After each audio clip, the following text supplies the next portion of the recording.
hư hại, và hàng ngàn thủy thủ và binh lính Đức và phe trục thiệt mạng.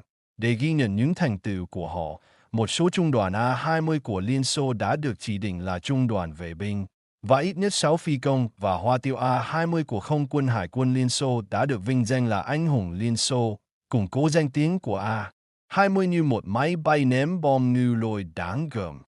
Douglas A-20 Havoc Bomber, the scourge of Axis shipping.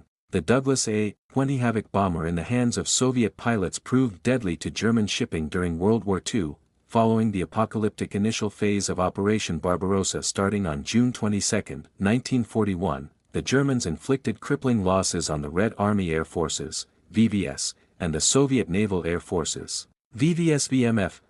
By the end of 1941, the Soviets had lost a staggering 9,173 aircraft, a number that could not possibly be replaced quickly. Desperate for replacement aircraft, the Soviets turned to the British and Americans under the Lend-Lease program.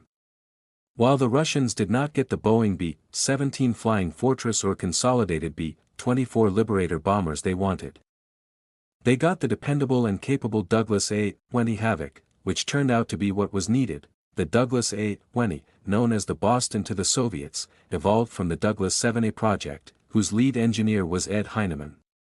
The project manager was the legendary John K. Jack Northrop.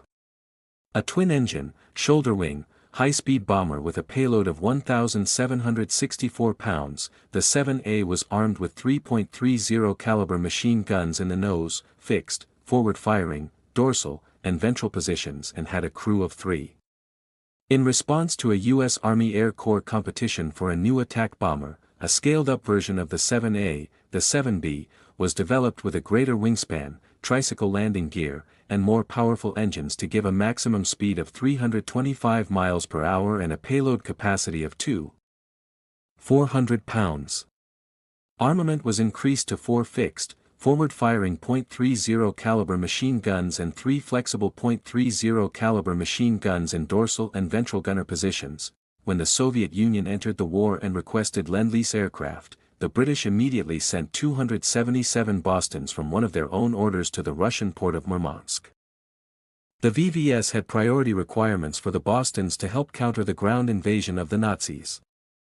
The VVS would use the A-20 Boston in the roles of tactical day and night bomber, reconnaissance aircraft, night fighter, and intruder aircraft.